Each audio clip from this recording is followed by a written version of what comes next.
Futures, and you're listening to Show X Live with Ken in a student accommodation all the way in Scotland, and Wayne in his white windowless van? Uh-oh, I better get out of here. Enjoy the show!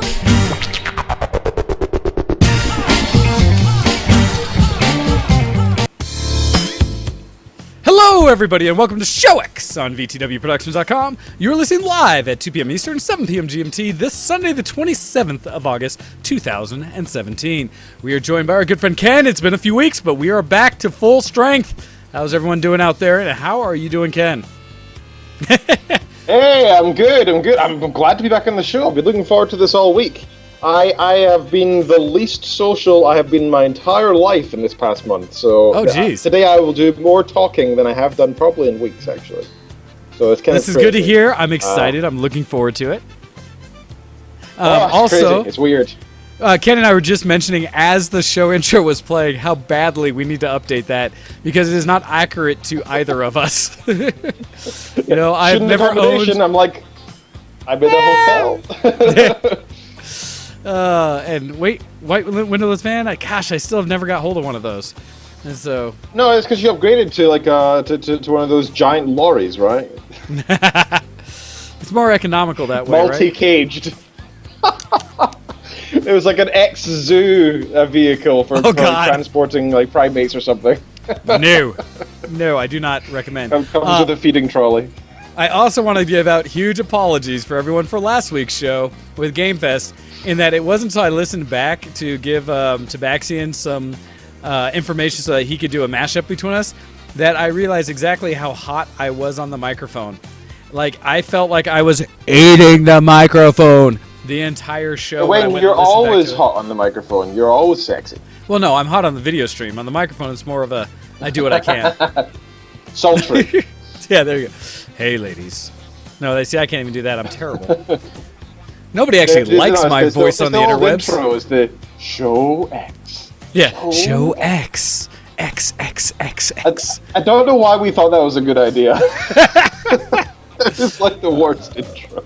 Well, it's because we went through the one time where we should like show XXX. Oh, show triple X. Oh, that's it. Let's go. Yeah. It did come from a logical place, but I don't know how many hours people have had to listen to that intro for like several tens of shows. I'm pretty sure. Well, thankfully, the one we have is. We just need to get off our butts and do a little more audio and get things cleaned up for you guys. Just like I need to get off my butt. Thankfully, after this next weekend, I should have time again to go ahead and post archive stuff so you guys can listen to us and not just watch us on the YouTubes. Thank goodness for YouTube keeping us solid and getting our shows out there, because everything that's the old-fashioned RSS feed and the podcast links, I have failed on for like a solid month or more because I'm terrible and constantly busy. But anyhow, we're going to kick things off and start with a little bit more official with functional deviations. And we're going to hope that all technology keeps up today as I continue to struggle through and try to make sure all the technology is continuing. But yeah, I will get into that. So Ken, catch us up. What have you been doing that hasn't been geek over the last several weeks? Oh, so much. I did not prepare enough for the show to actually like. I've got the main things here. I'm sure there's like dozens of minor stories that I'll hopefully remember at some point. Or at least I hope there are, because otherwise I've had a really boring past month. But let me give a quick overview as to what's going on with my life though. So my PhD is sponsored by a company, who shall not be named. A very lovely company who is kind enough to pay for my PhD and my funding and my pay, etc. That's a nice way to be. And in exchange for me doing a PhD, they want me to work on their problems, pretty much. So they have some problems and some ideas of how to improve their services or whatever else, and they want to use my research for that. So basically, I'm working on their problem, not just a made-up problem, which is good for me and it's good for them, right? It's a win-win scenario. You mean actually getting to take your knowledge and use it for some good? Well, I'd say I think knowledge for the sake of gaining knowledge is always good. Even, like, for example, philosophy, right? Like, how much philosophical writing is there as just a thought experiment? Until you it's share like or use it, thought experiment. Until you share or use it, it's selfish and useless. It's one thing to collect knowledge, but just collecting it does no one any good. It's not until you actually do something with it. But actually discovering it, right? I mean, like, the process is logical, and they can help you, and they can help others. But, well, that's the helping others piece. You have to share it for it to be useful. Okay, well, how many random algorithms have been worked out, random patterns in mathematics that seemed random and unnecessary at the time, but ended up being used in thousands of algorithms that help computing become faster and it was shared. It was posted. I'm just saying that for metallurgy or whatever else. I'm just saying people who learn philosophy and stuff like that just for their own sake, but don't apply it to their life, their job, or something else, or somehow share it, then it's useless. You've done nothing for society or community. So I disagree. You have to publish your works. The pursuit of knowledge itself is great, but I think it is generally more useful when it's being used for something. The problem is that often for it to be used for something, like not necessarily my scenario, please don't take this as me mocking my scenario here, or the company, etc., etc. But the problem is, company that supplies this PhD is amazing. Somebody, if somebody is being paid to research something, it might not be their passion for one, so they might not try as hard, and it might not be something that is, I don't know, necessarily even going to be useful. I mean, I don't know, I don't know. Okay, a company hires somebody to make their product line faster at dropping bombs or something, right? I mean, it's not necessarily the best thing in the world for people, and therefore it could be said to be a bad thing, right? But I guess you could say about any pursuit of knowledge. Anyway, we're going down a really weird rabbit hole. So, all right, we'll pass that on. What else have you been doing, Ken? So I'm down here because this company's paying me to do my PhD, and I'm doing some work with them basically for a month. Cool. Which is cool because I'm getting to work on their problems and stuff, and it is fun. The problem is I've been living in hotels entirely. 2 different hotels, 2 weeks at a time. Oi. So this is this second stint. Wait, what? Okay. You said wait? I thought you said wait. No, I said okay. Oh, sorry. Okay. Yeah, so this is my second stint, and I'm now, I have 5 days left, and then I'm done with the month of hotel hopping here. Then I've got a week of training in a different part of England that I'll be going to. And then I'll be home for 2 weeks. And then I'm away for another week, and then I'm back for as far as I'm aware forever. But we'll see. So quite a lot of travel going on just now, and that's a little bit annoying. But that's why I'm coming to you from a hotel room, and why I've not really been on the show much, because it is quite difficult, especially since Sunday night's often the night that I travel. So it makes it quite difficult. So a couple of the major stories that I really have to talk about, and I'm sad that I haven't yet, because they're quite frankly quite crazy. Okay. And these both happened in my very first week down here. And it kind of worried Kitten Features, my wife, because she thought to herself, oh crap, Ken's in a place where all this bad stuff keeps happening repeatedly. Oh. But it's not like that. It's not been like that since, thankfully. It's just been the 2 days that were kind of crazy. So, my first night in Ipswich, I was walking back from a restaurant, and... Sorry, the whole story. I was going to a restaurant in Ipswich after work and stuff, and I saw this dude, like, sort of throwing himself around the street, struggling to walk, clearly very drunk or something else. And there was 2 police officers watching him go, and it looked like they'd just dealt with him, like they just had a chat with him and decided to let him carry on, sort of thing. Okay. So I thought, hey, they're the people in authority here, they've clearly made a good decision or whatever, they know what's going on, they know this is the best thing, they're not locking him up, and therefore I shouldn't be concerned. And I continued on to the restaurant and went and had my meal. An hour later I come out, and I'm walking back down that same street, and I find a crowd of maybe like 7, 8 people surrounding this limp body on the street, which I recognize to be that guy. Oh jeez, okay. So, last month, having just finished my first aid training, which I thought was very appropriate, timing-wise, and I walk over and I'm like, and I hear them speaking, and they're saying things like, one of the guys is very loudly saying, oh, it's a disgrace, we shouldn't call the ambulance because this guy's just wasting the ambulance's time when they could be off helping people who are actually in need and haven't done it to themselves, and so on and so forth. And he was basically saying it was an ethical problem of, I don't think he would ever use these words, because he himself was slurring quite a lot and clearly had a few drinks himself. But he was saying it's clearly an ethical dilemma and we should not be wasting resources on people who do this to themselves. And to an extent, I can see where he's coming from, right? I mean, like generally speaking, that's understandable. That yeah, you dug this hole, you lie in it. Yeah, exactly. You just dig your own hole, you made your own bed, lie in it type thing. Yeah. Yep. And so I kind of understand it, but I also know from my training now, that this first aid at work training thing that I did, that quite often people who are collapsed like that, it was actually in the training videos that you'd have people acting exactly like that during these kind of scenarios, when it could just be a guy who's got low blood sugar, and they often slur their speech, they'll often collapse, and they might be going into a diabetic coma or something. Like, who knows, right? But often he can sound and smell drunk because there's a sweetness that can come off your breath in that kind of scenario as well, if you have too much or too little sugar. So I go over, I say to them, like, has anybody called an ambulance? Somebody, so they said no, and I was like, okay, could you call an ambulance, somebody, please? And somebody did. I was like, has anybody checked him yet? And they said no. So I go over and I check his vitals, I check his breathing, I reposition him into a better place once I've checked there's no injuries and such. Move him into the recovery position, and in the meantime, they called ambulance and it's on its way. The whole time, that one guy is ranting and raving, saying, "Oh, it's a waste of time. What are you doing? The guy,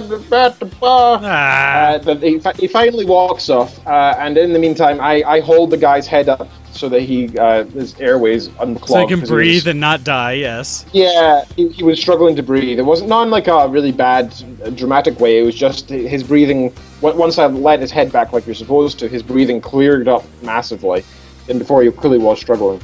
Makes sense. So I did that. Ambulance dudes arrive and everything's fine, and they check him over, they ask us some questions, and he's unconscious the whole time. He does not get up, even when he's getting prodded and poked. And one of the things I did during the checkup was, what you do is if you're not getting any response, but the person's clearly fine in terms of breathing and circulation, is you try to do a pain response. So I pinched his earlobe quite hard.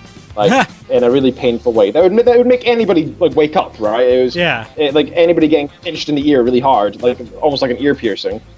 It will wake you up. This guy didn't get up, So I was a little concerned about that. But the ambulance guys came by. He eventually woke up as they were like covering him in their little diodes to check his vitals, etc. He eventually woke up while they were shaking him and stuff. Got him speaking a little bit. He said he wasn't on any drugs or anything, and that he hadn't been drinking. And they checked his blood sugar, and it was really, really low. However, they kept hinting that it's very likely that he had been drinking but hadn't eaten for approximately 24 or more hours. Gotcha. So, in other words, he's probably an alcoholic who just didn't even bother to eat and spent all of his money on booze, which booze is not enough to sustain a human being with energy levels, and his energy levels plummeted when he didn't have a drink for a while. So he collapsed, and that's what happened. So he was actually low on blood sugar, and admittedly probably was also drunk, but he was in danger. Like a combination of factors, and it was a good thing that you guys looked out for him. Yeah, I was really good at that couple to help me out and actually call the ambulance while I did the first aid stuff. It's really helpful because it's a pain in the ass trying to do all the first aid stuff at the same time as trying to call the ambulance. But everybody was acting very professionally, and it was all fine after that. So that was the first scenario. Okay. That was the lesser. That was the less night crazy one. Gotcha. Yeah. Yes. Night two. I go same scenario. I'm walking back from dinner, and I see this car parked up on a verge or like onto the pavement almost. Okay. And I see these three people standing outside it. And I just glanced over, didn't think anything of it. I just thought they stopped to drop somebody else off or something. But then I see there's two large, muscly men. One of them was like, really punching cute. this woman. No. Punching this woman, like, really badly. And Wow. trying to throw her in the back of the car. And I was like, what the hell's going on here? Like, that was crazy. Okay. Now, I had a minute decision there. I thought to myself, I can try and cross this busy street and try to stop these two guys who are bigger than me from taking this woman in their car. Or I can call the police. Okay. And while a big part of me really wanted to intervene there and then and run across the street, I knew the likely scenario was that I'd be left in a pool of blood, and they'd managed to continue doing what they're doing, and no police would be on their way. And Yeah. so I called. I quickly and very quickly managed to get my phone out and dial 999, which is our 911 equivalent. And I frantically told the operator that there was an assault going on in front of me. Send the police as soon as you can. I gave them directions, and then she was trying to ask me some more details about what they looked like and the likes. And very rudely, I had to say to her, "I'm sorry, please be quiet. Please be quiet. I need to read you the license plate they're driving off." And I managed to read off their license plate just as they went around the corner, Oh, wow. which was really good timing. Had they So, actually gotten the girl in the car, or what? Yeah, they threw her in the back, yeah. Wow. So there's this woman thrown in the back after being beaten, and Wow. these two guys drove off. Now, I don't want to make it sound like these two guys were beating up the girl. That's not true. The driver was beating her up. The other guy was just standing there. He didn't even look particularly interested. He was like playing on Wow. his phone or something. As far as he was concerned, this must be a daily thing. So my first thought was domestic abuse, right? Because to be used to that kind of violence and not be like full of adrenaline or whatever, it must just be like a daily occurrence in their house. So they pile in and go away, and I'm done with the phone call. I tell them where they're going, and they're like, "Okay, well, the police are on their way. Thank you for calling in," and hang up. Approximately 20 seconds later, police car goes flying by, Wow. lights on, doing like 80 in like a 30 zone. Like clearly they took that seriously, which was really good to see. That was really nice to see. And I didn't think anything more of it, and I went back to my hotel. Approximately 2 to 3 hours later, I get a phone call from reception. The police are here to see me, and clearly the receptionist sounded a little worried. what's going on? What's going on here? Yeah, who do we have staying here? What? Here to you. Yeah, who's staying here? Jeez. But no, it turned out that they explained that I was a witness to something. So we went downstairs and we went to one of the back rooms in the hotel. I refused them entry to my hotel room because I just had Chinese food and I didn't want to be in a stinky room. Gotcha. So we went to this back room, and he took a witness statement from me, which was fine. And it was, by the way, that takes forever. Like when you see it in TV shows and stuff, you think of it as this short, 5-minute thing. It took about an hour and a half. Well, yeah, they want to. Well, the thing is that this is the statement that would hold up in court. So yeah, they ask all every kinds of single questions, detail. details. Yeah. So exactly. So it was pretty intense, and he was asking all these questions: what they looked like, and what clothes they're wearing, type of car, yada yada yada.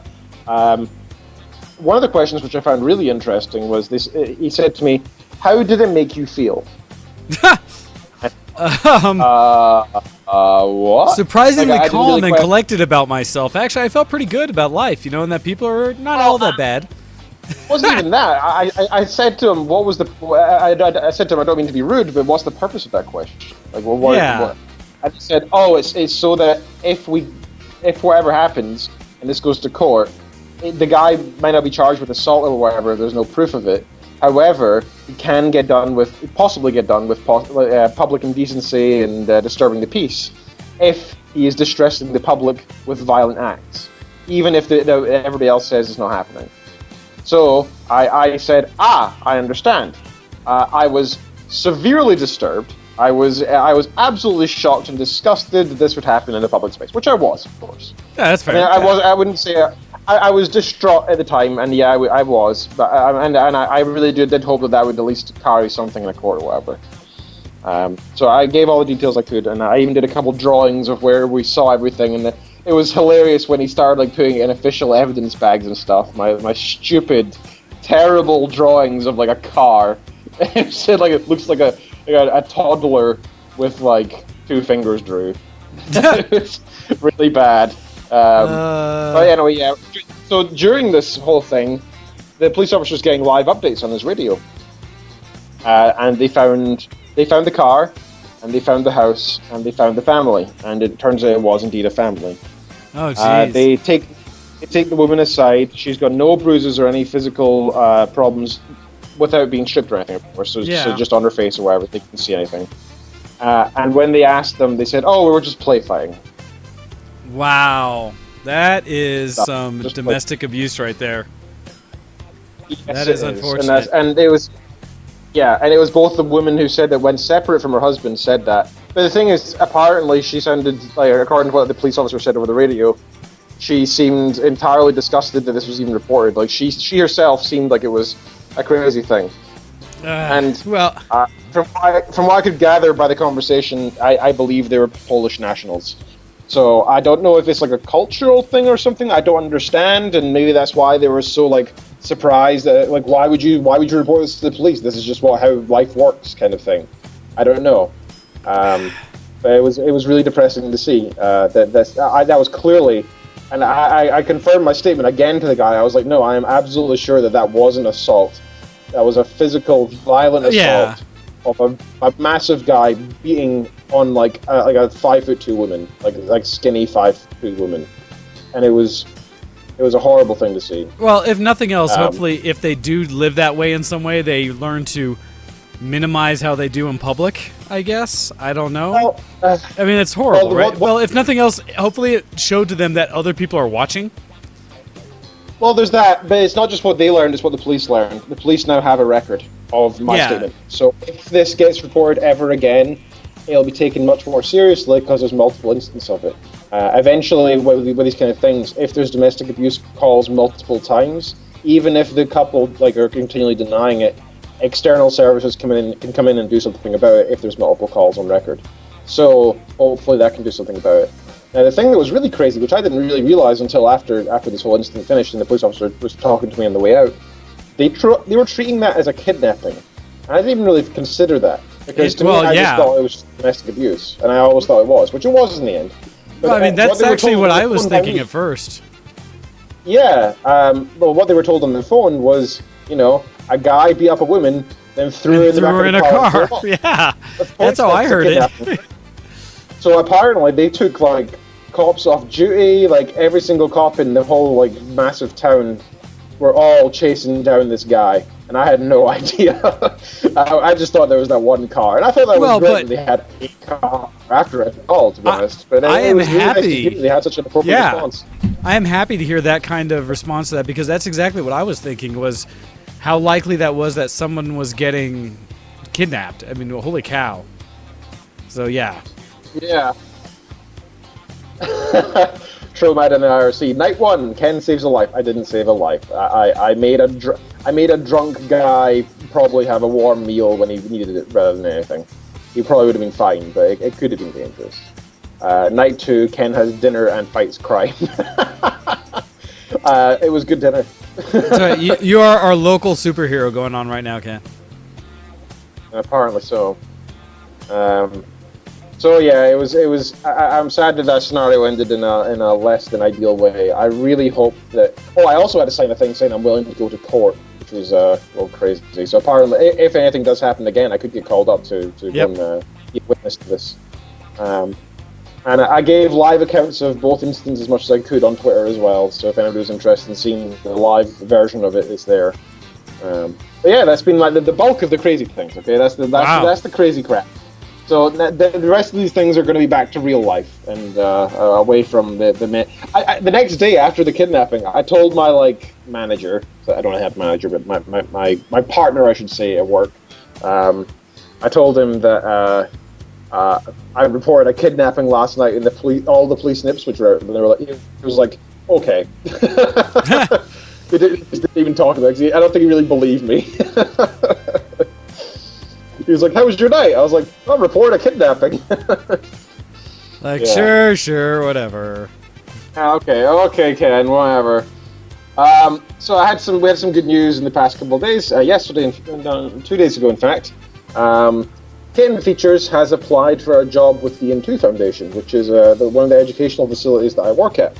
A couple of months later, where I do most of my teaching. That's the course I run. And she applied for a job as a receptionist there, and she got it, which was absolutely fantastic. So she'll be working in the building next to me the majority of the time, and occasionally when I'm teaching, I'll get to see her on the way in, which is nice. She'll be the receptionist. She'll be handing me the keys or whatever. That's cool. It's nice that me and Ken are going to be working on the same little campus together. That should really be neat. fun. And plus, it's a great opportunity for her because she herself was an international student at this university, and now she gets to be like the person that helps international students at this university. It's really nice. And the last thing I really should report on is what I've been doing to fill my time, because down here I've been working 9 to 5 jobs, 9 to 5 basically for 5 days a week, and that leaves me approximately 6 to 7 hours every evening in a hotel room with not much else to do, and weekends. Okay. Yeah, and that time adds up. That's a lot of free time. And admittedly, I am still doing my actual PhD work in that as well. So don't think that I'm just sitting here playing like World of Warcraft or something. I have been actually doing a lot of my PhD work in that time, but I have a lot of free time and a lot of solo time. And like I said, my voice is already sore because this is the most I've talked in weeks. I've not been socializing at all because I don't really know anybody in the town or anything, and the hotel's in the middle of nowhere, so even if I knew people in town, it would be a pain to go visit them now. Gotcha. So I've spent most of my time in my hotel, which thankfully has a gym. Nice. So I have spent a lot of my time at the gym, and there's no weight machine here, so I can't tell you how much weight I've lost. However, I've been controlling my eating very much. I've been having salad every single day for lunch for weeks. Dinner has always been at a restaurant, so it's quite difficult to maintain calories there. However, I've been offsetting it by going to the gym. So and I don't exactly have pizzas every night. I still try to have something at least vaguely healthy or full of protein at the very least. In fact, tonight I had another salad with salmon. So that was my dinner tonight. But I've been going to the gym 5 times a week, and this gym, technically, it's called a mini gym. Yeah, just one of the things they fit into a hotel. Yeah, I feel like that's a lie because it doesn't even qualify to mini. It's a micro. It's a set of dumbbells, not a full set. I'd say maybe like a third of a set of dumbbells, with the highest weight being 12.5 kilograms, which is not great because most of the exercises I would do with, like, for example, if I was doing back or whatever, I would need like 25 or 30 kilograms. Yep. So it's quite difficult to do with 12.5s. So what I've been having to do is just like double or triple the number of reps I do, which has been quite effective actually. It's more toning exercises now than anything, but that's still good. And there's not a treadmill, but there is a rowing machine. That's it. That's all there is. And it's rather pathetic for a gym. However, I've managed to mix in a proper schedule of 1 day doing cardio, 1 day doing back and shoulders, another of chest and forearms, another of tris and bis, another of legs and abs. And that can I tell you, doing legs is very difficult with just 12.5k dumbbells. A lot of lunges and squats, yeah. Lunging like a fool. That's basically it. Lunging for a very long period of time. Just walking around this tiny room with a pair of 12.5s. I swear I must look like a complete moron to anybody walking past, but it's got to be done. You can't skip out on leg day. No, you can't. No, that's funny. 4 weeks of that, and this is the most intensive exercise I've done in a long time, and it's good. It feels nice. And I'm glad to say that while I've been down here, I've been quite productive in that sense. I've got a fair bit of work done as well, and my physical body is improving too. I've definitely lost some belly. My jeans are quite slack on me, and it feels that's good. It feels always really a good nice. feeling. Yes, that's like the best positive reinforcement you can get. It was like, whoa, I need to notch this belt one more. So that's nice. It's surprising how much free time we actually have. Like, I don't really appreciate that when I'm home. Probably because most of my free time ends up being spent with my family or cleaning or just doing maintenance. Yeah, I always have free time, and I have no free time. When I'm actually pulled away from my house, when I go on trips for work and stuff like that, and there's now nothing else of my distractions I normally have available to me, I have a surprising amount of free time. I can sit around and watch some anime and like work out, or grab something to eat and just kind of hang out. When it's me like at home, there's always a dozen things I could be doing to occupy my time, always. And so, yeah, no, I hear you. So it reminds me of it's sort of like a question that gets posed I always want to say it's a philosophical question. I suppose it is, but it's kind of a modern philosophical question. There's these choose your own adventure type comics that get shared online, and some of the ones that are really interesting to me are the ones that are like, okay, you get stuck in a room for 10 years. It's just a room. It's got a plain bed. It's got like normal like 1 to 5 TV channels, like boring TV channels, and basic food every day. You have like 10 points to spend on these multiple different things that you can spend on. Like one of the things might be like a gym gets attached to your room. Another one might be you get excellent food served. Another one might be the internet, but you can't talk to people. Another one might be a fully racked gaming PC. Another might be lots of porn. Who knows? Or lots of alcohol or drugs or whatever it is. But the catch is always like, but you can't obviously choose them all. The 10 points will only be able to afford a couple of things. Which would you choose? And you have to do this for whatever reason.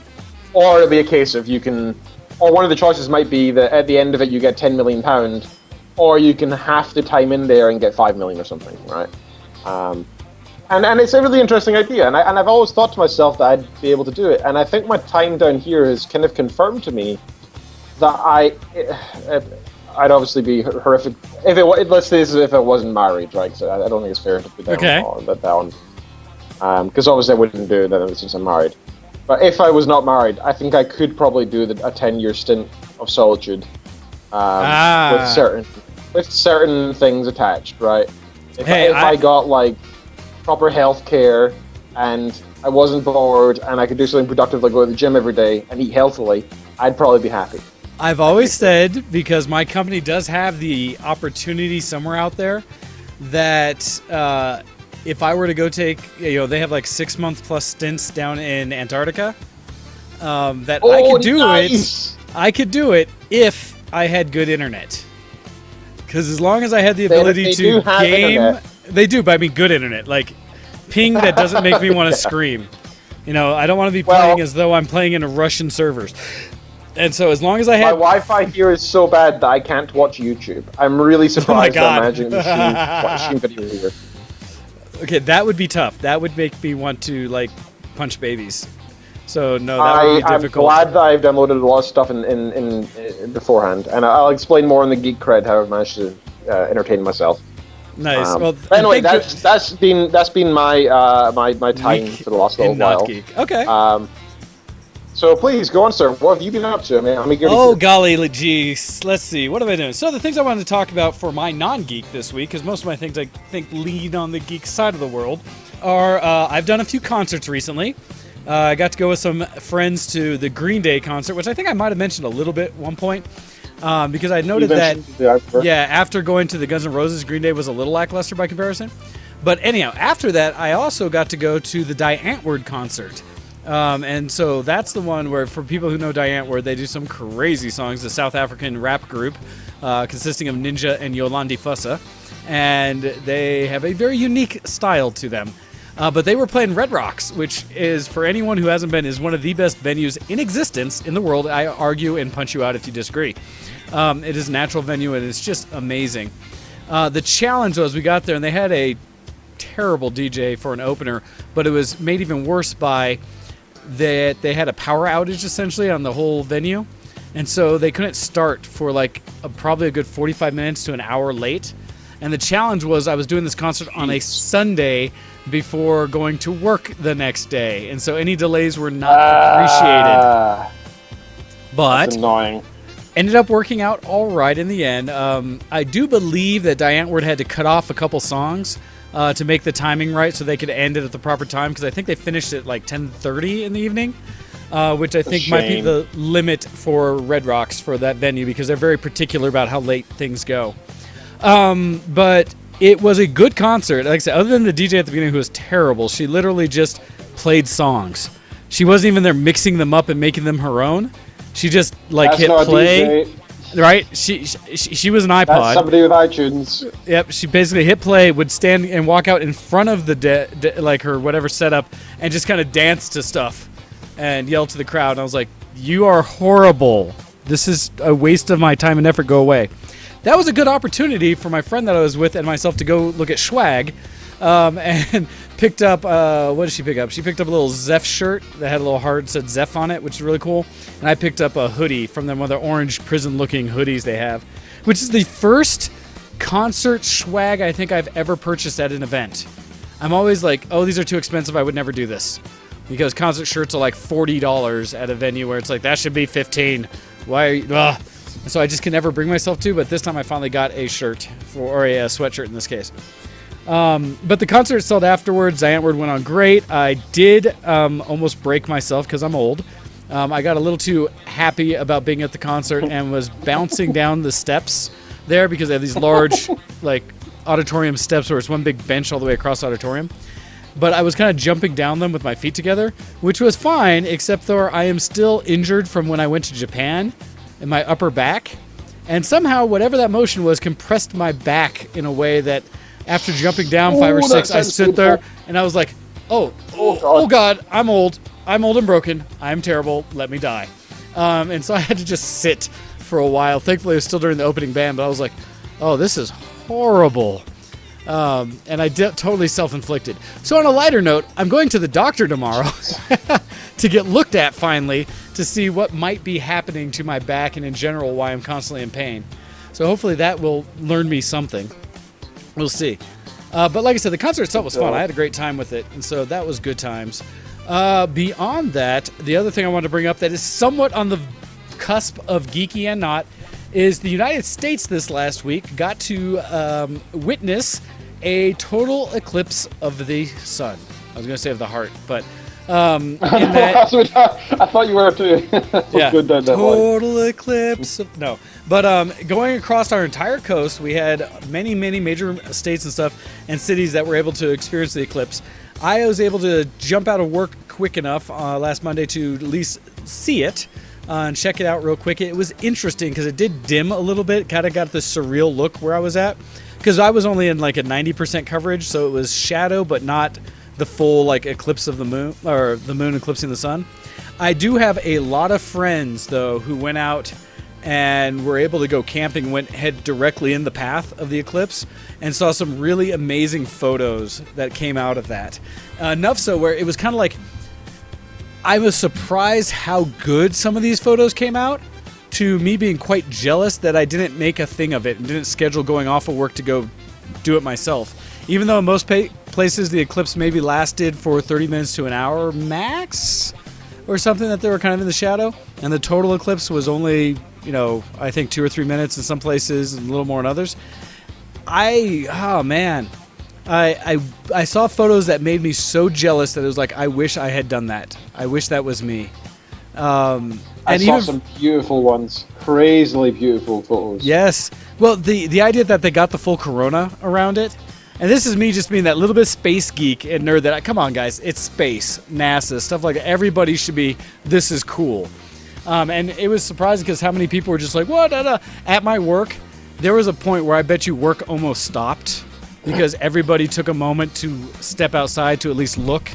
And everybody had their little eclipse glasses and stuff like that. I did take like one picture with my cell phone and stuff. It was terrible, but it was kind of neat. And it's kind of a neat, not social thing, but it's something where like a large group of people all being engaged in the same activity and the same kind of wonder.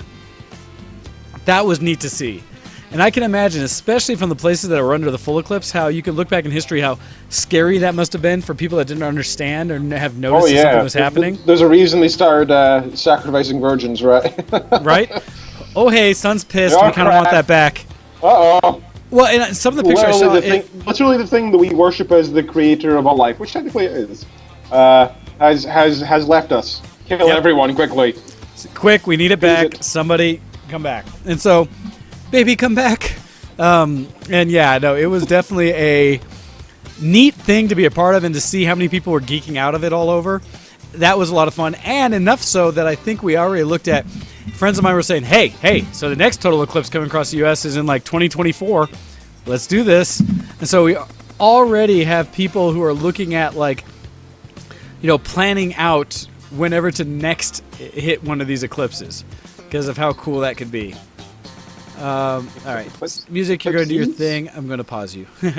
But yeah, so just cool, right? So I enjoyed the geekiness and the science of that. All right, So, I think that's all I have for my non-geek this week. Oh, something I have not checked in.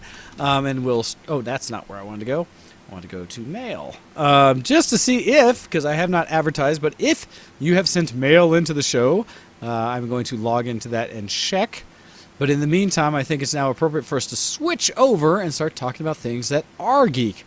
So with that, I'm going to go ahead and say... I'm a geek. Are you a geek? Geek cred, level up! And we'll switch the music over and say, Ken, what have you been doing that has been geeky this week? Well, sir, I am in the middle of trying to put up our links to YouTube because I forgot to do at the start of the show. So people can now do that via the Facebooks and Twitters. Assuming everything's now working, because that would be the worst time to link it. Although I can't do the Twitter because my internet is so bad that I can't actually do that and go to Twitter. That's silly of me to think that I could actually access a website. What is the internet for? What do you think? No, I just need to stay in this hotel for 3 months a year, and then they'll upgrade me to a premium Wi-Fi apparently. Well, so it's funny is for Showtime whenever you've seen me do it from a convention, I have definitely gone and done the it's a convention thing, so I'm going to pay the $10 for today to have the premium internets. I have done that anytime I've been hosting from some time out, and so I definitely do that. I understand because hotel Wi-Fi. Yeah, to say the least. Yeah. Okay. So, in terms of my geek cred, I've got one embarrassing thing and one really cool thing. Okay. So, let me do the really cool thing first. Because I say cool. Really cool. It's not gonna blow your shorts off here. It's good. It's good. I would say it's really cool. I am now on season 5 from a week and a half of watching MASH. Oh, really? You're going back through the original series of MASH? For my 3rd time. Hey! Dude, that is awesome. I love MASH. Love MASH. Oh, dude, it is one of the best series of all time. And that's not just my opinion. That's factual. That's actually like what. If you look at anywhere online, every single rating website, every single top 100 TV shows of all time, it's always in there. It's always in there. It's just so good. I teared up already this week at the end of season 3. I was going to say spoiler alert, but how old is MASH now? It did come out, in the early 80s and late 70s? So I think you've got time. So it finished in 1983, so it's approximately 8 years older than me. Well, I was going to say, it started, I think, just after me. But I think the start of it was almost the same age as me. Yes, so it's dated. It's a dated TV show. It's not new. And it's fantastic. It is one of the best TV shows of all time. And I'm not sad to say that I teared up a few days ago. I'm proud to say that I did. To the death of Colonel Henry Blake. Yeah. Very sad. Yeah. Very sad. I wasn't as sad once I afterwards went and read about why it all happened. Yeah, when you actually... that was an actor thing, wasn't it? Or... Yeah, basically... The Trapper, who was like the second main dude, who was Pierce Hawkeye's best friend, and Colonel Henry Blake both left the show at the end of season 2, or end of season 3, because they were just annoyed that the fact that Pierce Hawkeye, the main character, was the main character pretty much. They were annoyed that he was getting so much screen time and that the fans loved him so much. Which I think is understandable in a way, because I think originally the show was written so that it was several kind of main characters, and he was going to be one of them. But the show just slowly focused on him more when fans appreciate him more. Yeah, they just reacted to the fact that he was so good. What was that? Oh gosh, what's his name? Alda. Alan Alda. Yeah, Alan Alda. Oh god, it was so good. Still going, by the way. He's still alive, Alan Alda, and he set up a foundation, a charitable foundation for a feminist thing. This fantastic equality thing. He's also got a healthcare one to set up. He's just such a nice dude. He's putting all of his efforts into like really good stuff in his elder age. Yeah, he's Henry another one of Blake, those the that. actor. Oh, you can't hate Elda. Okay, yes, Henry Blake. Oh, yeah. The actor for Henry Blake passed away in the late 90s, so that was crazy to me. That I was sad about the character dying. Decades after the actor who played him died in old age. You know? Yeah. That's crazy. That's a crazy thought. Trapper is sadly also dead. The actor passed away as well, not so long ago, I believe. Major Margaret Houlihan is still going strong. I always thought that she had a lot of work done, even during the show, and I still can't.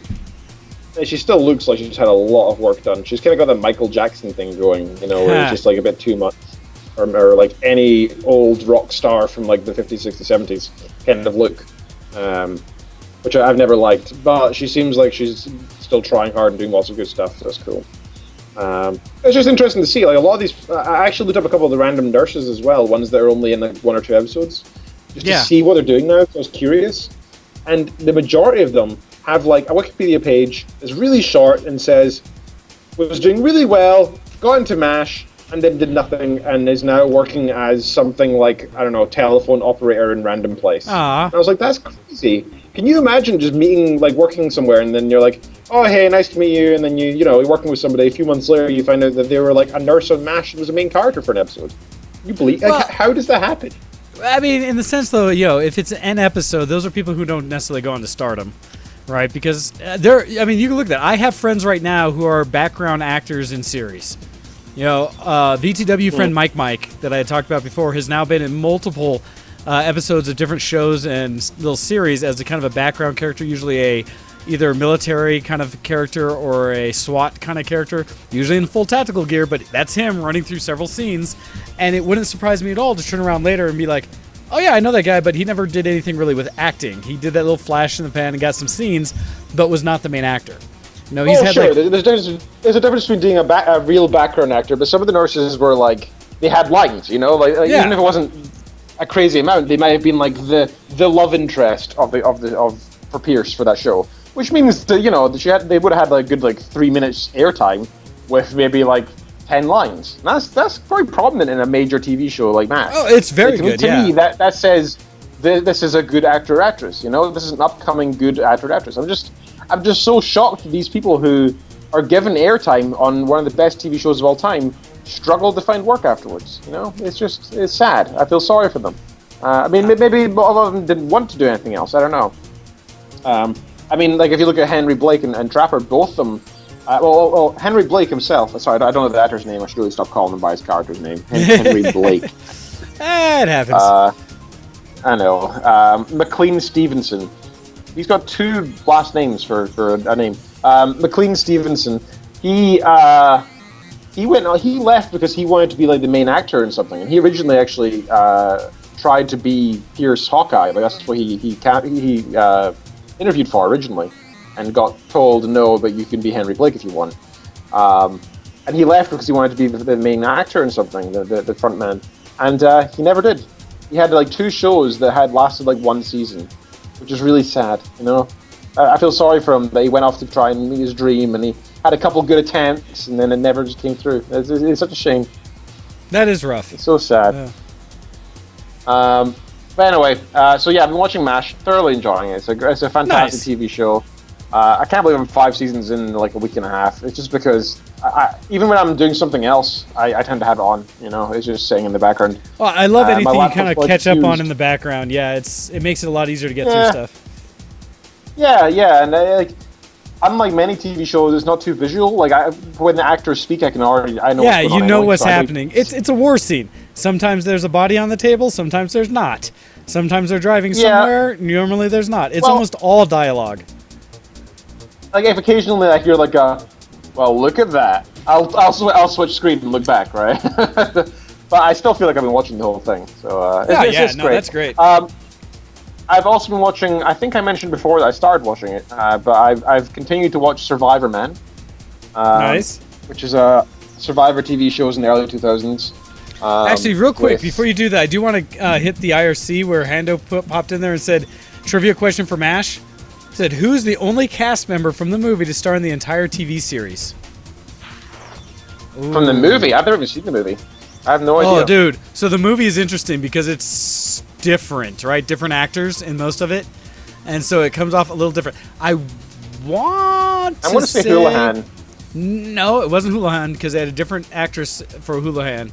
I want to say it was either Radar or Klinger, but I want to say it was Radar. Radar doesn't last through the whole thing, though. Radar gets, leaves in, season 6, season 7? Well, he leaves towards the end of it kind of deal, but he does eventually leave because that's when Klinger takes over, right? Yeah, exactly. But I'm not, gosh, who is it? Because I know there is one. There's someone, then you see him in the movie, and you're kind of like, oh, snap! But otherwise, they're not. No one else in the movie is the same cast. Yay, Radar! So it's not that he stayed through the whole seasons of the series, but he was the one from the movie that also went to the series. Okay. So yeah, Radar. Yeah, I don't want to watch the movie because I've watched this TV show so many times. The movie's actually good, and one of the things I like about the movie is they actually sing the entire song. They actually sing Suicide is Painless. Suicide is Painless. They actually sing the whole That's sad. because suicide is painless. It takes on many. Wait, how's it go? It takes on many. Brings on many changes. Yeah, it brings on many changes. And you can either take or leave it as you please. But knowing that the theme song actually has lyrics, MASH is so good. Goddamn, MASH. I first learned the lyrics. Oh, it's so good. About 3-4 years ago, I went through a phase of loving the Manic Street Preachers, and Nice. One of their songs that they do is that Suicide is Painless, right? That's one of their songs, and that's when I first heard the lyrics, and it blew my mind because I had no idea that it was such a depressing song. Yeah, I just thought it was this nice kind of upbeat, little minor tone. For the whole show about the Korean War, it was like, this is deep. Okay. It's about the Korean War, but I would say it's about the Korean War. It's about Vietnam, right? I mean, it was aired during the Vietnam War, and it was supposed to be about Vietnam, really. Saying about, because that's why they're focusing so much on the losses of American troops, because there was just so many losses unnecessarily, and it's an anti-war rhetoric series, right? And that's the whole thing is anti-war, yeah. And what I've really enjoyed about it, which I really didn't notice before when I watched it, was how progressive it is in terms of what it was trying to tell people. Racial motivations and such. There was one really bad scene. Oh man, I forgot about this. I actually covered my mouth while watching it because I was so shocked. Oh really? It's pathetic. I shouldn't do that, but it just shocked me because I've been culturally bred to be shocked by it. Okay. But and I think you'll see why. There was one scene where there's this one wounded soldier who comes in, and as he's about to get operated on, he grabs Pierce's arm and says, "Don't give me any of that dark stuff." And he's like, "What?" He's like, "Don't give me any blood from one of those dark guys." And he was saying he was a racist dude, right? He was saying that I don't want a black person's blood. Yep. And Pierce was like, "Oh yeah, don't worry, we always separate, okay, whatever, dude." And what they did throughout the episode, which I think is a great idea, and I really like it because it's anti-racist in my eyes, would not be acceptable these days, is they then, after surgery, they painted the guy a slightly darker color. Ha! And then the next day they did it again, and they said, "Oh, you must have gone the wrong blood. That's what happens." And they got one of they got one of the black nurses to come over and be like, "Hey, brother, it says you're white. How did you get past that? Good for you." And that's not even the worst part. At the very end of the episode, they come over and they give the guy a tray of fried chicken and watermelon, and that's when he says, "I've had enough. I get your point." Blah, blah, blah, blah. And their point is that this is how you see the world, not how the people see the world. They were showing how racist he was, not how racist people are. Well, they were playing on the stereotypes as a whole to kind of force his hand. Yeah, exactly. And he recognized in the end and again, realized how much of a Like, Well, can and you what you imagine that these days? It would not be allowed. So here's the funny thing, right? I remember going through those things when I was that age, right? Or kind of growing up with that kind of stuff. I've told younger generations so many times how people, and one of the cases I show, and then people will hate me for this, but it's the example is the Bill Cosby, trials and stuff about, oh, you did these horrible things to these women back in the 80s. And while, yes, you should never do anything that takes away a person's ability to say no and this and that, and thus essentially rape, right? But, however, and it's a recognition of what the times actually were like at those times.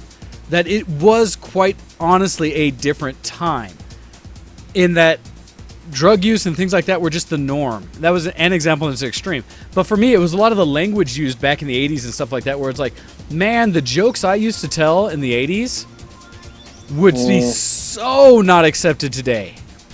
We used certain ways of describing groups as our normal everyday curse word or our normal everyday way of talking bad about something. It goes back to, I was telling some people about Polish jokes that, back in the 80s, the butt of all jokes were Polish people. Because back in the 80s... I've never heard that before. That's crazy. Well, so again, your age would make sense that you wouldn't understand it. In the 80s, telling a Polish joke was the normal thing where they were considered dumb by default. If you used a Polish person as a punchline, it was the inference that all Polish people are dumb. Again, makes no sense, right? But at the time, that was the way it was, and people just accepted it, and it was known across the community. So I haven't experienced this since I was a kid either. When I was a kid, it was very common for Scots to make fun of English, right? And it still is in certain circles, pretty much lower class, really. Generally nowadays, like if I hear anything like that, I'm kind of just like, whatever, dude. Like that's just stupid. They are your countrymen, like whether you like it or not. They're like pretty much our neighbors. Just get on with it, shut up. But where I do hear it actually is I have quite a lot of. I'm not going to say give affiliations here. I'll say I know a lot of people. Okay. Who are from foreign countries, in particular in Asia, non-Oriental Asia, I should say. Pakistan, India, that sort of place. And they have really strong rivalries, particularly between the Indian and the Pakistanis. They really, not all of them, obviously, and I'm generalizing here, but they really hate each other. It is an active, it's not a dislike, it is an active hatred. I have met people who I'd sit with lunch and didn't know anything about this, and I'd be like, oh, let's just sit over there. And they'd be like, no, I can't. And I'd be like, why? And they're like, oh, it's next to those Indians. I'm not saying next to them, they're disgusting. And I'm like, what? Like, and it's weird because in the modern day,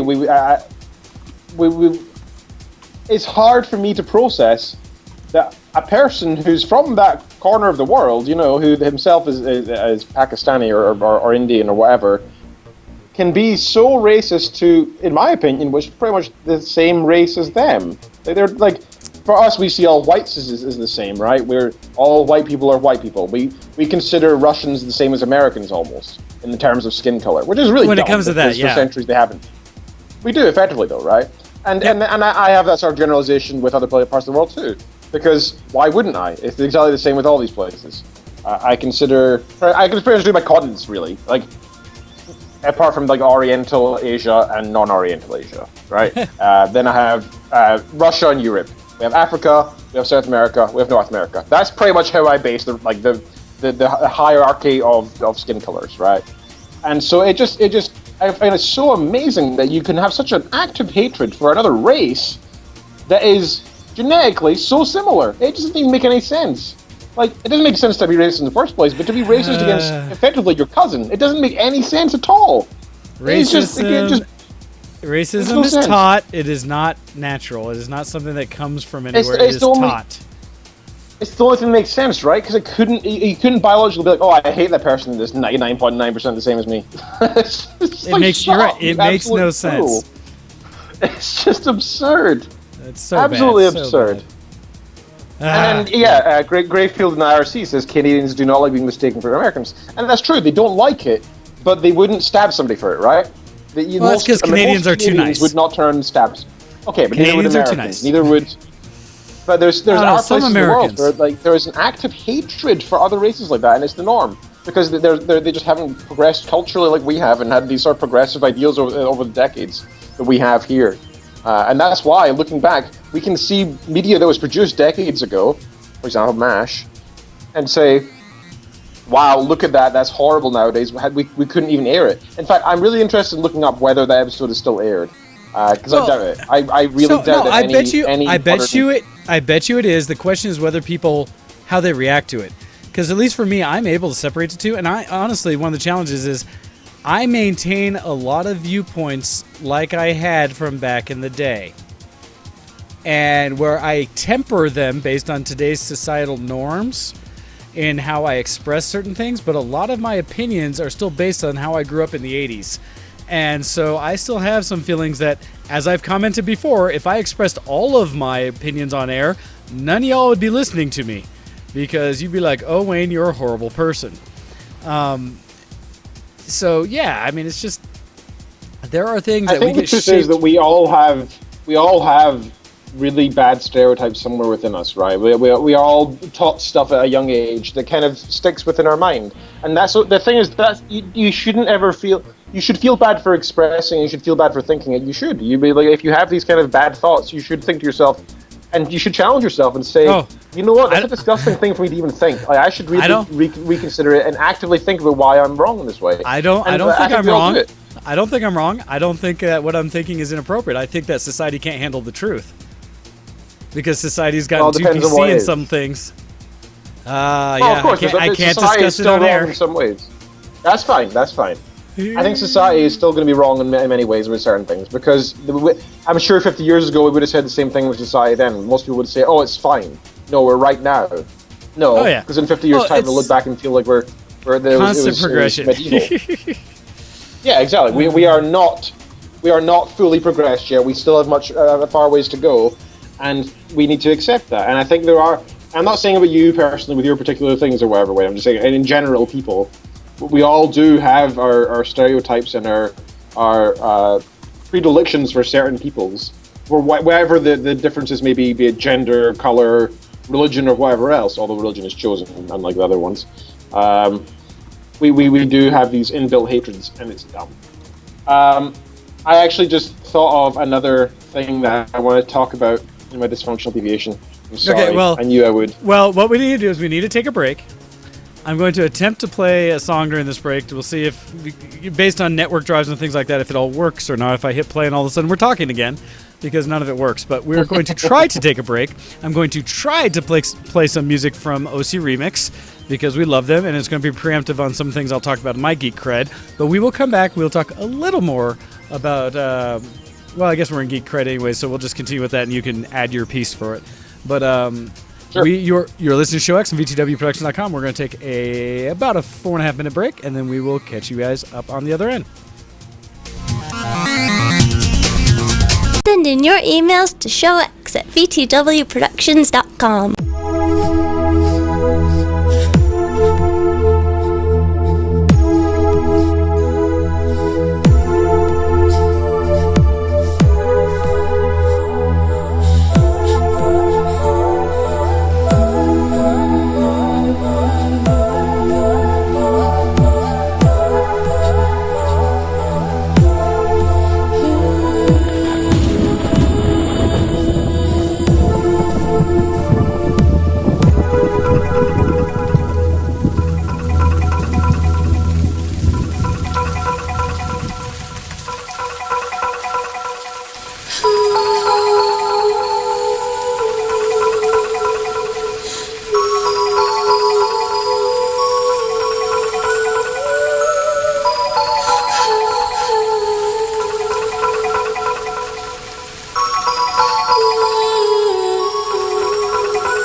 You're listening to Show X on BTWProductions.com. Hey, look at that, we're back. All right, Ken, you want to fill us in a little bit more dysfunctional deviations, you said. Oh, I can't hear you, Ken. What happened? What happened? I forgot to unmute like a noob. Yes, I do want to continue your opinion is wrong. That's what you said, right? So No. Sorry. No. So no, it's good. It'll hopefully be short. It's too good not to talk about. I was walking through Ipswich Town Centre yesterday, and I went past a notice board, and I have no way to link out easily, sadly. But I can read out what I saw on it because I've got the picture in front of me. It was a big blue poster board that you can attach little like notes to or whatever, and it said true or false, and you could like match which ones were true or which ones were false. Okay. And it has atheists have morals. Life arose because of God. Dinosaurs in the Bible. Wow. Bible's the word of God. Hell does exist. Jesus is holy and God. And finally, the best one, which they put bang in the middle and bigger than the others, clearly, I'll explain this bit in a second. The draw, yeah. It says, no empirical scientific evidence that atheists exist. Oh, I was one to walk. How did you feel, Ken? I said to myself, I'm not going to talk to them. I'm just going to take the photo and laugh about it and like share with friends and stuff, and they'll be fine. But one of them saw me taking the photo and was like, "Why are you taking the photo? Why are you taking the photo? What do you want to do?"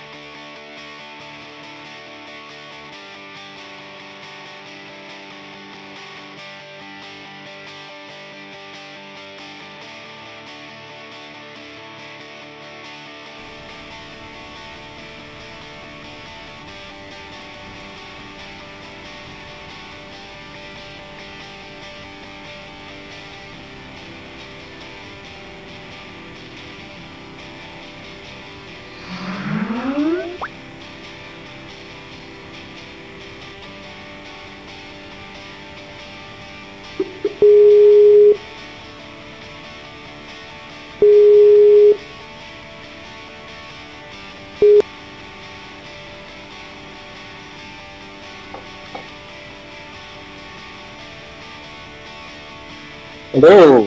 Hey there. So my internet decided to come back, That's good. right? That's It's a good thing. So sorry, everybody. There's that. Normally, I would blame it all on like my computer dying, which, by the way, it did. But no, that one was more just the internet decided to completely shut off at my house. So there was a thing. That's new. Awesome. Yeah, that's not good at all. Anyhow, so part of that So everything dying. okay. We continue. Yeah, we can continue. I don't know what caused that to happen, but all of a sudden, like, the external internet, my actual cable modem through Comcast just failed. Normally it's my computer fails and blows up, which it also did, by the way. But it was in lieu of actually the full internet deciding to just blink at me like, nah, we don't want to do this. I think prior to going into it, we were going to talk a little bit about Survivor Man. Because you were just talking about that. No, I hadn't finished this yet. Oh, that's right. You were trying to get all social on us, and we were getting over that. I'll be quick. Okay, so on that stand, they said no empirical scientific evidence that atheists exist. Which, like, even if you are like hardcore Christian, hardcore Druid, hardcore Muslim, whatever it is, it's just dumb to say that you don't think atheists exist. So we ended up chatting on that. And these guys turned out to be Old Testament pushers, which is very rare. Yeah, very rare. So, I brought up the whole, so you're okay with slavery, so you're okay with beating women and rape, yeah? You're okay with all that sort of argument. And that was basically, they said, oh, that's just a mistranslation. And I'm like, yeah, I'm sure. Okay. Whatever, convenient. And they left me with this book. It was very kind of them to hand over for free. Oh gosh, facts or fiction? Yeah. Evolution, fact or fiction, and it's. I read about half of it. To be fair, I did actually give it like 20 pages or so a read, and I just got so sick of it. It just references the Bible so much and has very loose basis in actual science. It references things that are basically buzzwords in archaeology, without really understanding what they mean. And as somebody who is not an archaeologist and being able to identify that's kind of embarrassing on their behalf. The fact that I could work it out without actually being an archaeologist, that they were already incorrect. But the biggest thing was the fact that they said atheists don't exist. And he said to me the reason for it, that he thinks that the atheists cannot be scientifically proven to exist, is because you can't just cut off the thumb of an atheist and a Christian, put them into like... and he said the dumbest thing. He said, put them into... What was it? I can't remember the name of the equipment. He said the completely wrong type of medicinal equipment. Okay. I can't remember. Anyway, he said you can't just like check and see if you're Christian or atheist based on that. So therefore atheists don't exist. And I was like, you just said Christian as well. Because it's not genetic? What? Because you can't... Well, obviously it's not genetic, it's a choice, right? I mean, there's a predisposition to religion, apparently, but you can't say whether that's definitive or not. And besides, you just said Christian as well. That means you can't prove that Christians exist scientifically. What's your point? That's what I said to him. I was like, what's your freaking point then? If your point is that none of this is provable by because like, it's not biology. Genetics. Okay. You're right, it's a psychology thing, really. But okay, well then you identified the field. That's not a proof of an argument. And he sort of said, "Oh yeah, we just made that really big because you can't catch fish with a tin of soup." I was like, "Are you saying you need good bait?" You absolute douchebag! I was like, "Your main point is bait, and you can't even fight for it. Then where do you stand then?" And also, the one thing that really, really annoyed me was the first thing he said when I came over, and I said, 1, I'm an atheist, 2, I'm a scientist. Do you want to talk about that statement there? And he said to me, which really, really angered me, as he quoted God from the Bible, saying that in a fool's heart, he knows that God is real. And I said, what are you implying here? Is the first thing you're going to bring up, the first thing you're going to do with this argument is call me a fool? Really? And he said, oh, it's not me, it's God that said it. And I was like, well, you're quoting him, so you agree with him. Come on. It was annoying. Yeah, it was very annoying. Discussions with people that is like talking to flat earthers, right? It's just, it really is. It really is. It is not worth the time or effort it takes to even vocalize the complaints, because they have already decided that they're going to live their life completely based on pure fiction. Yep. And at what point can you ever help them? I argue you can't, so just move on. Exactly. It annoyed the absolute piss out of me. Anyway, so that was that. I'll move back on to the actual stuff. I also been watching Survivor Man, and that's really good. It's a very good show. I've learned a lot about survival techniques and the likes. I think it's really interesting, and it's kind of inspired me to do some more outdoorsy stuff like that. I think it's really cool and really neat. I love the idea of like going to somewhere like rural Alaska and trying to live there for like a week or whatever with pretty much no gear. Yeah, true survival techniques. Yeah, Always it's a cool just, concept. It's great. Yeah, I really like it. And other than that, I've been playing RuneScape. Okay, so what have you been up to, sir? Oh, my turn. All right. So, Geek Wise and Geek Cred. So, let's see. First thing, network issues. Oh, wait. We just dealt with that in the show. Coming off the Game Fest, one of the things I had to do was replace the router, and I ended up buying an access point. I'm using all Unisys systems now, going to essentially commercial grade network equipment after doing high-end consumer grade to hopefully last through some of these things. In doing so, though, I have started finding that there are other things in my network that are taking issue, one of which is my 24-port D-Link gig switch that I've been using. Looks like it has had some of its ports starting to fail. So I noticed at some point that my computer itself, which was plugged in at the time when the lightning struck the house, was suddenly reporting no more than 8 megabit of downlink speed when I was trying to do anything. And I was like, well, this is crud. And I thought initially it might have been my internet, but then I did some internal network-to-network kind of transfers and noticed it was still stuck there. I did some speed tests from other computers on the network, and they were just fine. And so come to realize, and I was like, well, is it my computer? Is it my network card? So I switched the connection on the other end to another port or another switch, and it reacted appropriately where I was like, oh, no, it was the port on my switch that I was in that is dying. And so much like I'd heard from others, it is a level of more issues are rearing their head later after the strike. And way I'm happy I didn't put in my insurance claim completely right away. They actually put me on hold with it because I hadn't finished it. And I was like, well, I'm still trying to see what else is broken. And so I'm actually happy I did because that's another item to add to the list of things that have been fried by the lightning strike. Anyhow, it is mostly sorted, and I am running, so that's good. Other than that, I have been playing PlayerUnknown's Battleground here and there. Oh, I'm jealous as well. It looks so fun. Everybody's playing it as well. It is a fun game. Playing it. Well, and it's one of these games that is honestly one that everybody is playing, which is kind of cool. You can jump on almost any time and find several people playing. I think when I was looking and we started the show, El Campo was already playing on our TeamSpeak, so you could have found him there playing PlayerUnknown. It's fun. It is a good time. And although I challenge myself because I've done better as a solo player than I have in groups, and it hurts me a little bit because certain groups are better than others for actually trying to accomplish goals, whereas some groups are trolling others and themselves just for random fun, which is challenge for me. Copies. Yeah, no, it's gone huge even though it's still in beta. It is ridiculous. But I've been enjoying it.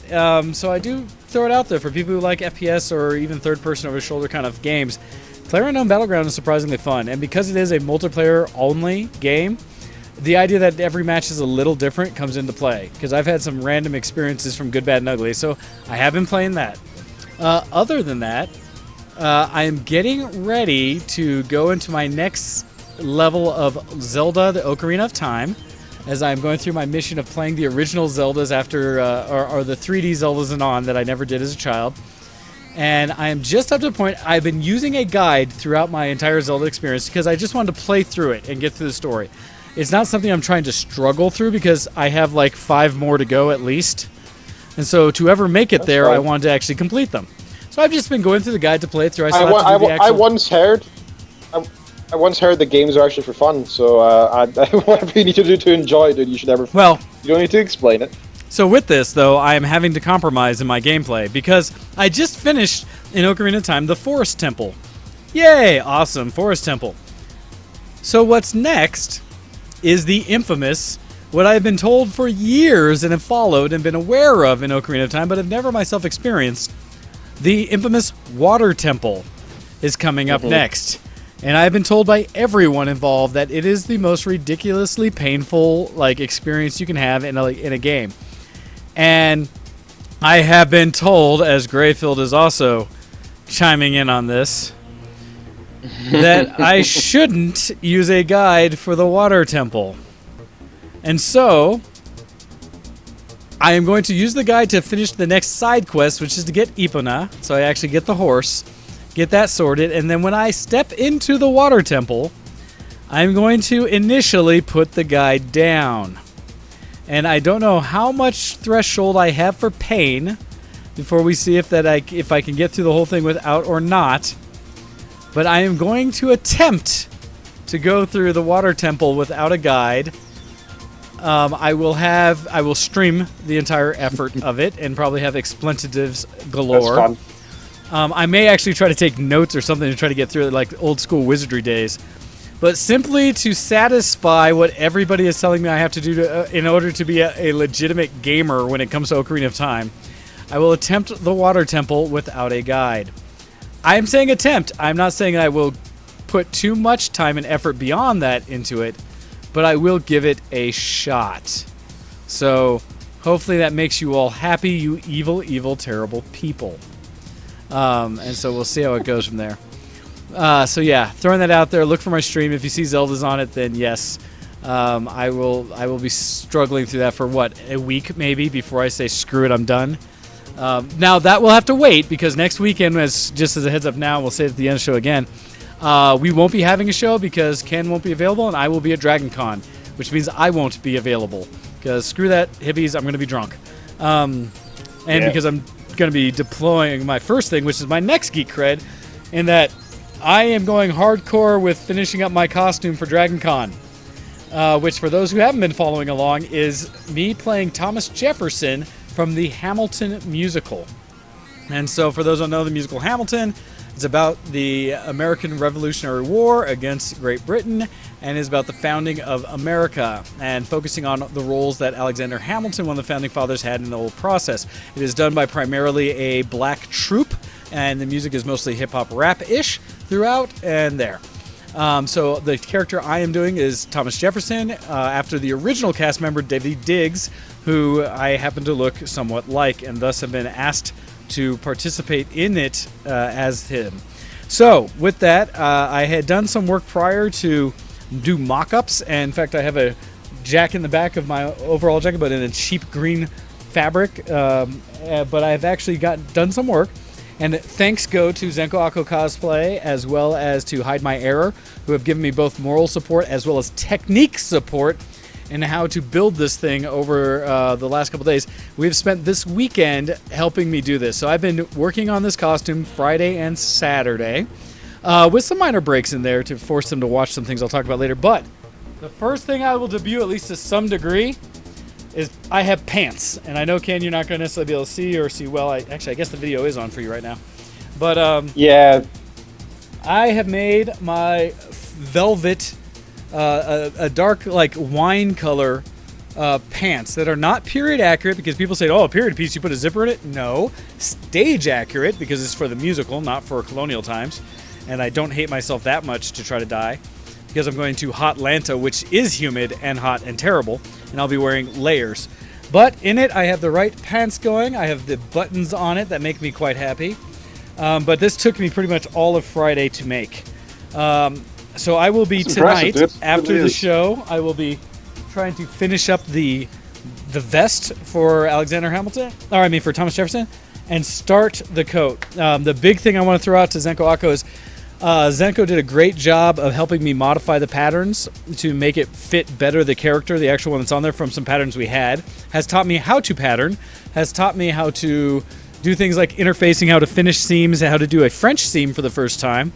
And so I've been learning a lot about generally just how to do any kind of tailoring. And that is a totally new world for me. So I've been learning a ton with this costume. It's been fun.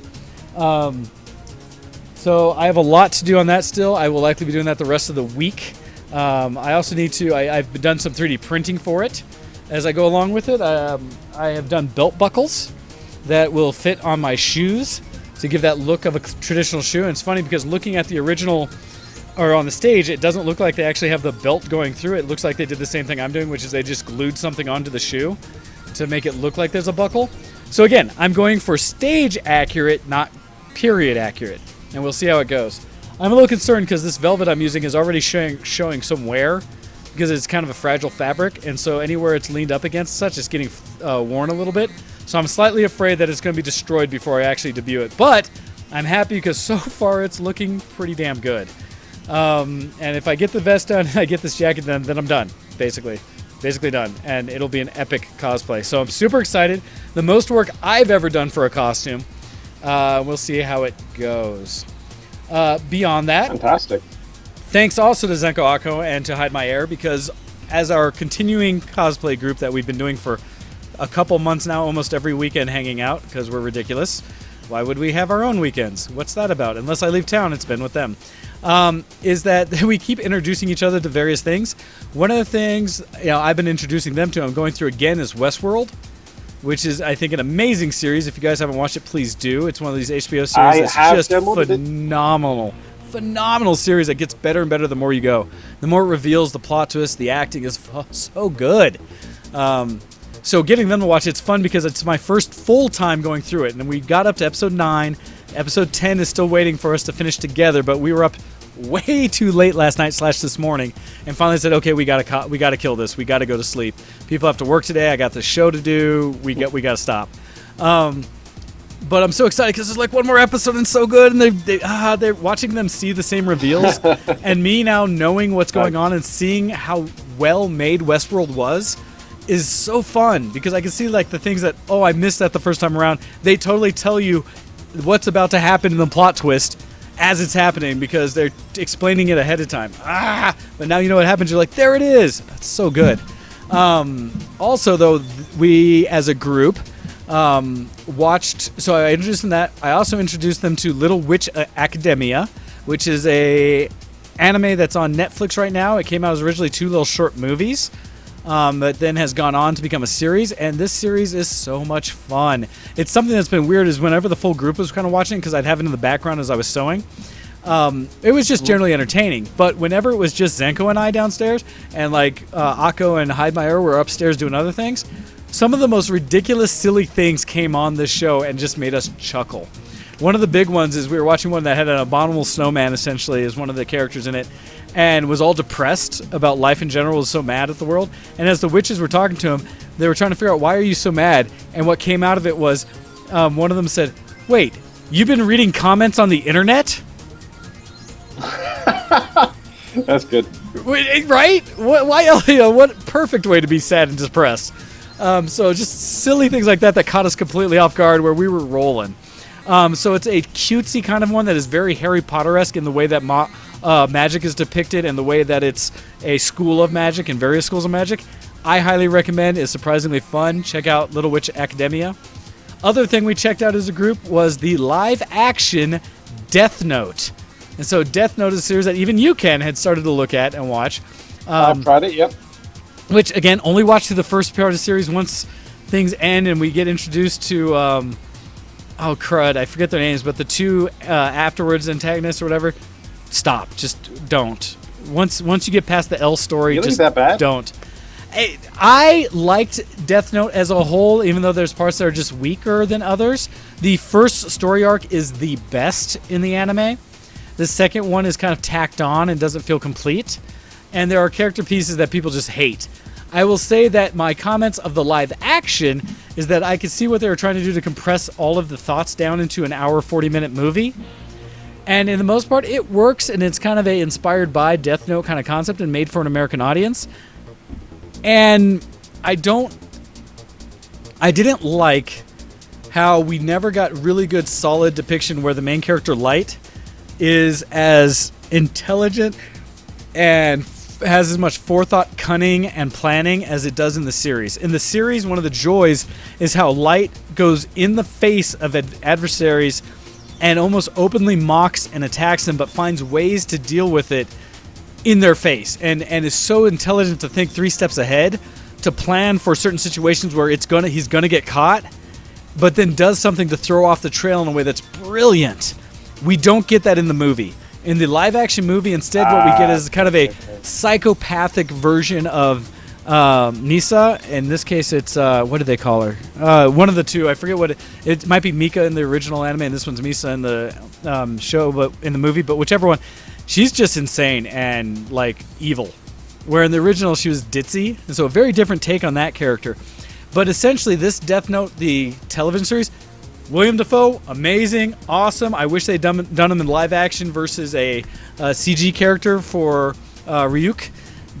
I think he would have been perfect live action as Ryuk because he's creepy anyways looking.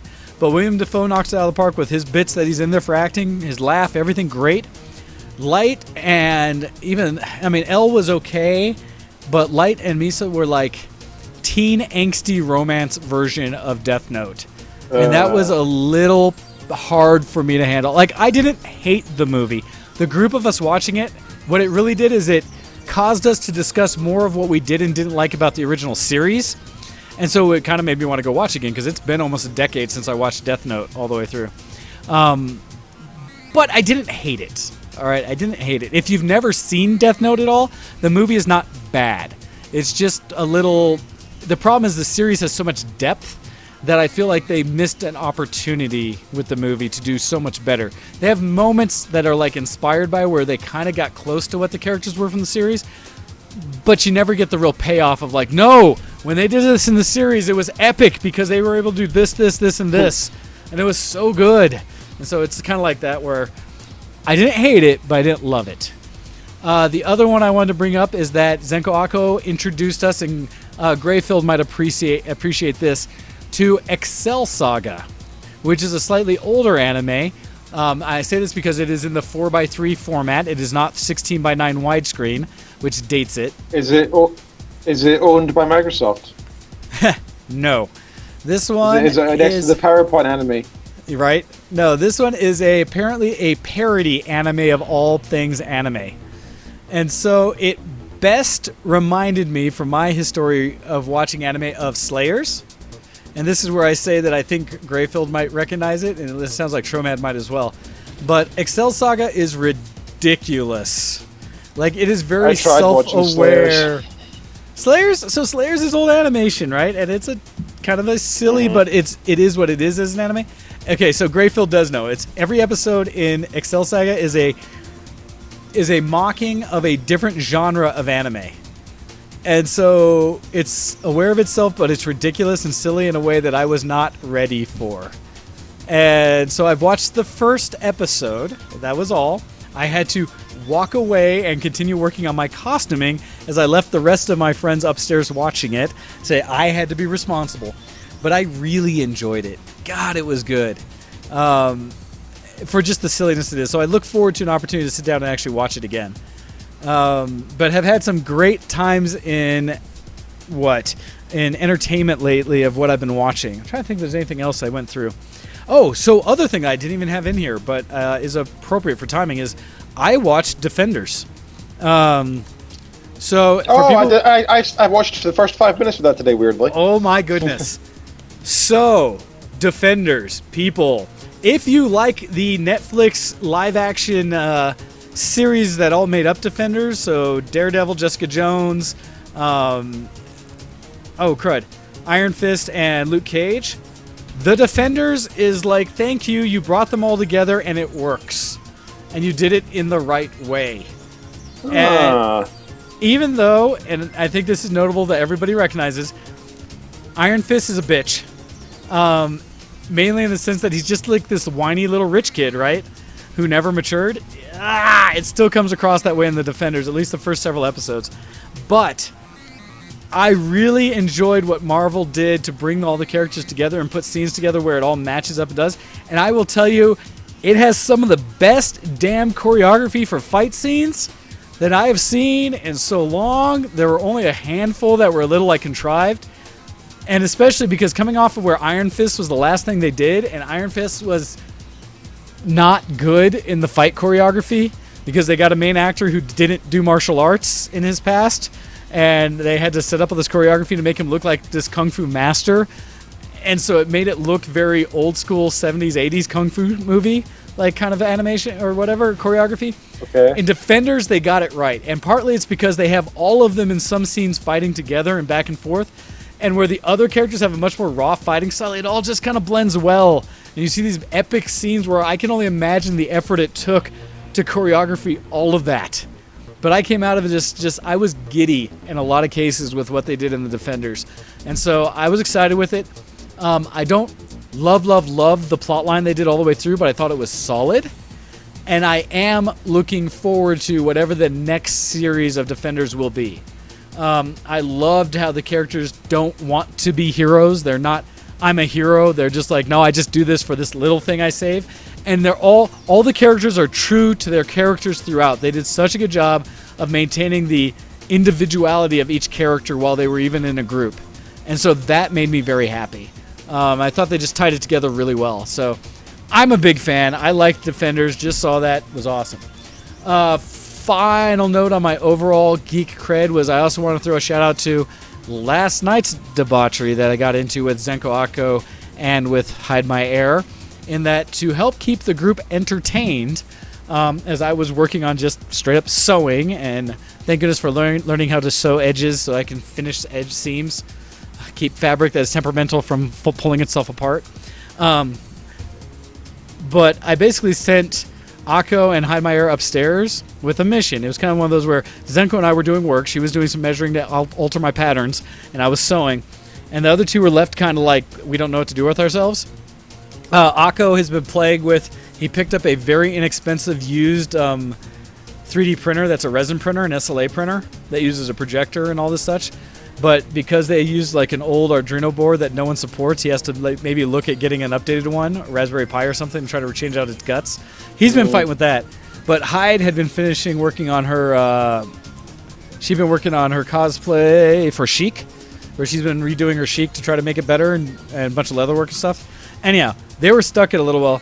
So what I ended up doing is I sent Akko and Hide My Air upstairs and said, hey, I don't have a fresh drink in front of me. You guys should go make us some drinks. But make drinks based off all the random nonsense I have to that you think would reach each of our personalities or types. So go nuts. And essentially it was a go figure out how to bartend on your own. And I want to give them credit. They spent some time up there playing. And it was enough that it got them out of our hair for a while. And we were able to just work. But then eventually they came down with a tray of little Dixie cups with various types of alcohol in them, all labeled that they had put their own names on them.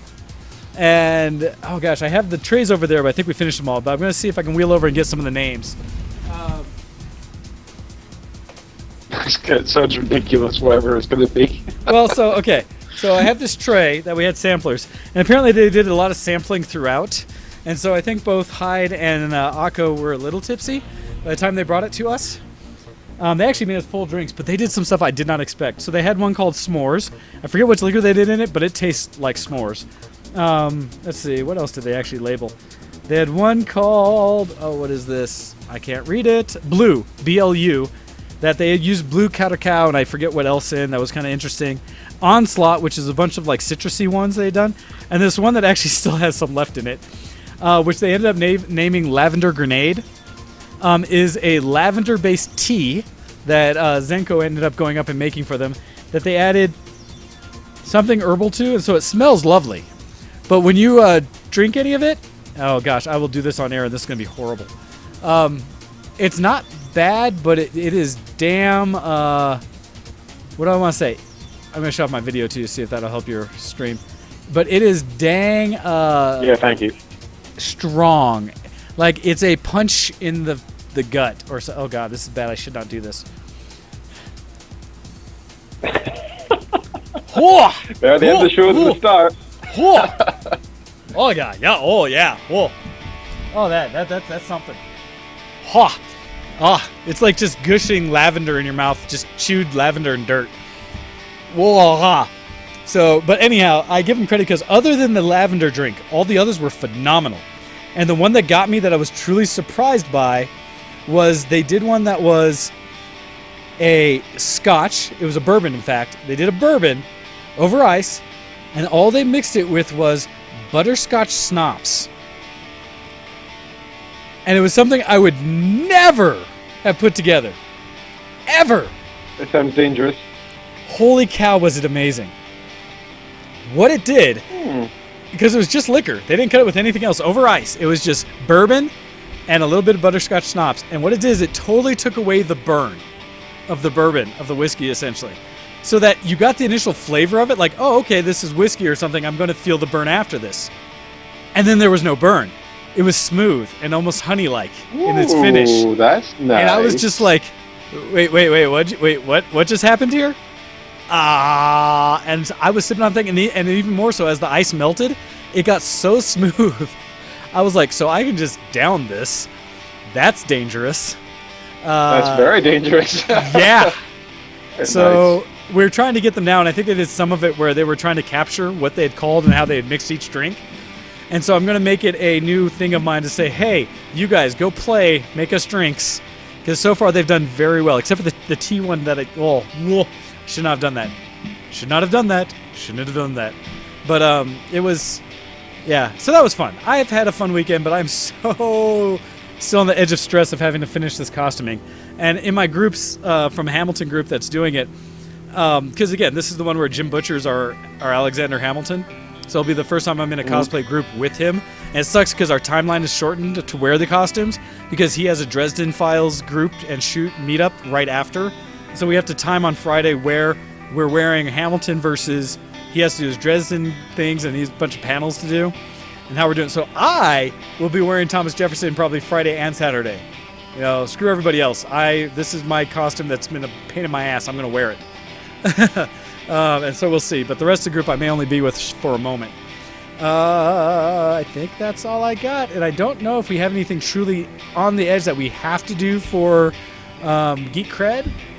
Or not Geek Cred, for Geekoscope. Geekoscope, yeah, Geekology, I was going to say. Geekology, where we go down the fundamentals that make all things geek. But what else could I say about that? Let's see. Hydroxycut's talked about issues on Battle.net. I mean, it's Blizzard, so of course there's issues, and it's terrible. Why Battle.net? I wish they would stop emailing me, telling me to buy things I already have. It's really quite annoying. It's like, hey, buy Diablo. I'm like, I have Diablo. I just don't have a computer to play Diablo. That sucks. Yeah, no, mine... Stop teasing me, Blizzard. I'm interested mostly because Destiny 2 is on the Blizzard store. We talked about a Game Fest. It's weird, isn't it? Well, it's EA, right? It's bigger, or Activision, I mean. It's bigger Activision. And so it's Activision bringing its hand into Battle.net so that they can have their own store. So instead of going to Steam, you can just go to Battle.net for the 5 games that they have. I actually like the Battle.net. Well, yeah, but it's a nice little... No, it's crap. It doesn't... It's crap. I don't want multiple clients. I want to open up Steam and have everything update. That's all I need. I'm so over that. What? Hey, Troman. Oh yeah. Blizzard needs a new MMO like Blizzard needs Warcraft 4. Hello, Blizzard and your billions of dollars. Give me Warcraft 4. I would play that today. Even me who hates MMOs. Warcraft 4. So easy. You suck. I will continue to be anti-Blizzard because they are the laziest developers in all of gaming. Hey, Hearthstone is still lots of fun. You like Diablo. I said this last week, and Tromad constantly was trying to... Or not Tromad, sorry. Tabaxian was constantly like speaking over me like, Blizzard, I love you. Send me things. I will call you out, Blizzard. Stop just stealing off other people's teats and, repackaging games that have already existed and make something new. Overwatch is not new. Overwatch is Team Fortress without hats. And the things you did well with Diablo 3 weren't new. They were all things that had already been done in other dungeon crawlers like Paths of Exile and, the other one that we had played a bit of, Part 2, Torchlight 2. Some of the better things than that is you just have to roll them in. Yeah, but they're so mediocre. They're both mediocre. No, Torchlight 2 is fine. It's a good game. But again, they took the best of those games and finally polished the turd that was Diablo 3 at launch and made it a decent game later. And then they screwed it up again by making Necromancer as a paid-for DLC that barely gives you anything but a new skin on the, Witch Doctor. So it's like, come on. You guys suck. They are so lazy, Blizzard. Lazy. Give me a new IP. Show me something that those billions of dollars people have given you have done. So annoyed at you, Blizzard. Anyhow.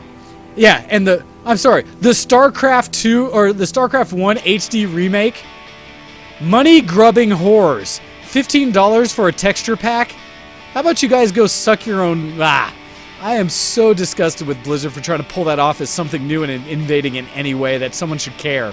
That should have been just a freebie that says, oh yeah, remember what made us a company that you guys all stuck with? They should attach it when everybody buys or anybody who already owns the new anything StarCraft, of theirs. That's how they should have done it. Again, money-grubbing whores. I am so mad at Blizzard as a company. And I'm so mad that everybody gives them a pass every day for existing. You should ask more from your developers. Okay, I will stop bitching now. I will let it go. It is time for us to get ready to end the show. Kent, where are we on the photo contest? Because we've been back and forth and around. When are we going to finally try to kill that thing and end it for a new session? Meaning, when are you all going to join us in the photo contest? Okay, I'll end it tomorrow. It's a bank holiday tomorrow, and I've got nothing else to do other than sit in a hotel room all day. So I have literally no excuse. I will end the bank. So, I will end the art contest tomorrow. Everybody, for the last art contest, if you haven't got entries in, you have tonight to get your art contest things in. So tell your friends, tell yourselves. I don't care if it's poetry, if it's photos, a video, if it's hand-drawn art, if it's ASCII art, something that lets us know your creative talent that matches one of the themes that we have in there. Join in our art contest. It's really just for fun, but it's a way for us all to get off our butts and do something. So do all of that. Yes, and this is what happens when the energy drink monster / the various alcohols I put together kick in, that now I'm surprisingly energetic and a little bit no inhibition. And so this is what you guys get. All right. With that, Ken, I think it's time for us to try to exit out of the show. Could you do us the favor? Sure. You've been listening to Show X on VitaProductions.com. Tromad is entirely wrong by saying Warcraft 3 is horrible, because it's one of the best games of all time. And check us out on Twitter.com/DocDead for Mr. Wayne here, Twitter.com/VTWShowX for the show itself, and Twitter.com/GoHex for me. Check us out on Facebook by searching for Show X. We are still posting a lot of stuff every day there. Lots of links, lots of news, funny stuff, loads and loads of things. Our reach has increased massively in the past couple weeks as well, because we just keep posting stuff. Please go check out. You really are missing out if you haven't checked out. Unlike our Twitter, which is just automated for when we do shows, our Facebook is very active. I highly recommend you check out if you haven't already. Send us emails to showx@VitaRussians.com. They are much appreciated. You can also support us via Patreon to overcome our money management problems with the show, such as server costs and such, by going to patreon.com/showx. And finally, check out all the other shows on VitaRussians.com. Thank you for having me on the show today, sir, and Yes! fighting with the internet so that we can actually have a show. Much appreciated. The internet's fighting with me, bastards. But yes, we will continue on. Like I said, again, guys, no show next week because I will be at Hotlanta and will not even be thinking about getting online because I may not be thinking at all. I will likely be inebriated, stumbling around the city. Hopefully there will be lots of photos, and I will add people after that, but that's what's going on next week, so check it out the following after that for us to come back and fill you in on all the gory details. Thank you guys for watching / listening. We appreciate you all being here with us, and catch us again in the future. Check out Indeed Podcast. Check out No Excuses. Check out Alpha Geek Radio and all the shows they maintain. We love them all. All right, guys, we're out of here. Thanks again, and bye.